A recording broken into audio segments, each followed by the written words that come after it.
Assalamu alaikum viewers, welcome back to another video. ভিডিওতে আপনারা দেখতে পাচ্ছেন একটি কম্বাইন ফুটিং এর রড বাইন্ডিং এর কাজ চলতেছে। কম্বাইন ফুটিংটা কি এবং এই কম্বাইন ফুটিংটা আমরা কেনই বা ডিজাইন করি? দুই বা ততোধিক কলামের ফুটিং খুব কাছাকাছি হয়ে যাওয়ার ফলে প্রতিটি ফুটিংয়ের জন্য আলাদা আলাদা মাটি কাটা সম্ভব হয় না। সেক্ষেত্রে ওই দুই বা ততোধিক কলামকে একটি মাত্র ফুটিংয়ের মধ্যে স্থাপন করা হয় এবং একেই কম্বাইন ফুটিং বলে। এখন আসি, কম্বাইন ফুটিংটা আমরা কখন ডিজাইন করি অথবা কম্বাইন ফুটিংটা আমরা কখন ব্যবহার করি। নাম্বার 1, যখন দুটি কলাম খুব কাছাকাছি হয়, অর্থাৎ একটি কলাম থেকে আরেকটি কলামের দূরত্ব খুব কম হয়, সেক্ষেত্রে কম্বাইন ফুটিং ব্যবহার করা হয়। নাম্বার 2, যখন মাটির বিয়ারিং ক্যাপাসিটি অর্থাৎ মাটির ভারবহন ক্ষমতা খুব কম হয়, সেক্ষেত্রে আপনার কম্বাইন ফুটিং ডিজাইন করা হয়। নাম্বার 3, যখন একটি ফুটিং আরেকটি ফুটিংকে ওভারল্যাপ করে, সেক্ষেত্রে আপনার কম্বাইন ফুটিং ব্যবহার করা হয়।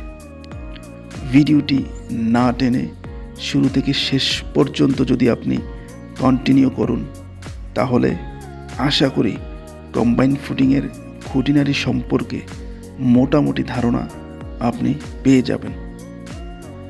এভাবে একটি হাই রাইজ বিল্ডিং নির্মাণে কোন কাজের পর কোন কাজ করা হয় সেগুলোর ধারাবাহিক ভিডিও আপনারা দেখতে পাবেন।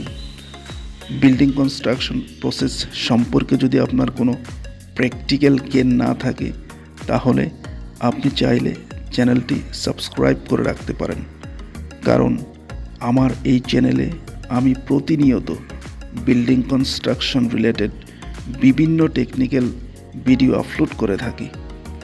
ভিডিওতে আপনারা যে কম্বাইন ফুটিংটা দেখতে পাচ্ছেন, তার মধ্যে টোটাল কলাম আছে 4টা। একটি কলাম থেকে আরেকটি কলামের ডিস্টেন্স বা দূরত্ব হচ্ছে প্রায় 8 ফিট এবং প্রতিটি কলামের সাইজ হচ্ছে 10 ইঞ্চি বাই 15 ইঞ্চি।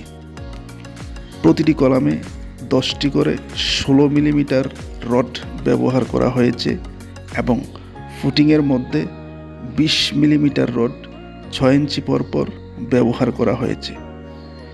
এখন আসি, এখানে কেন কলামগুলো এত কাছাকাছি ডিজাইন করা হলো এবং কেনই বা এখানে কম্বাইন ফুটিং প্রদান করা হলো। এর প্রধান কারণ হচ্ছে এখানে মূলত লিফট কোর হবে এবং লিফট করে আপনার ম্যাক্সিমাম কম্বাইন ফুটিং প্রোভাইড করা হয়। ভিডিওতে লক্ষ্য করুন, এখানে লিফট কোরের ওয়াল বরাবর রড বাঁধা আছে, অর্থাৎ এখানে গ্রেড বিমের তলা পর্যন্ত লিফট কোরের ওয়ালগুলো আপনার আরসিসি হবে এবং বাকি ওয়ালগুলো অর্থাৎ গ্রেড বিমের উপরের ওয়ালগুলোতে আপনার ব্রিক্স অর্থাৎ ইটের গাঁথনি হবে।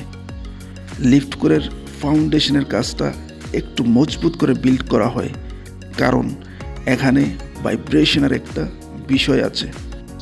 ভিডিওতে আপনারা অলরেডি লক্ষ্য করেছেন যে এখানে প্রত্যেকটি ফাইলের মাথায় একটি করে কলাম প্রোভাইড করা হয়েছে।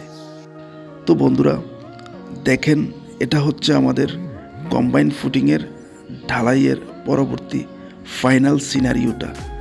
এখানে ব্যাকফিলিং অর্থাৎ ফুটিংয়ের চারপাশে মাটি ভরাটের কাজটাও প্রায় শেষ।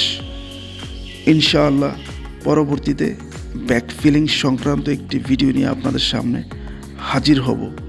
বন্ধুরা আজ এ পর্যন্তই। আশা করি কম্বাইন ফুটিং সংক্রান্ত কিছু ইনফরমেটিভ তথ্য আপনাদেরকে দিতে পেরেছি। ভিডিওটি ভালো লাগলে like, comment and subscribe in no delay. পরবর্তী পর্ব দেখার অগ্রিম আমন্ত্রণ জানিয়ে আজকের মতো বিদায়। আসসালামু আলাইকুম।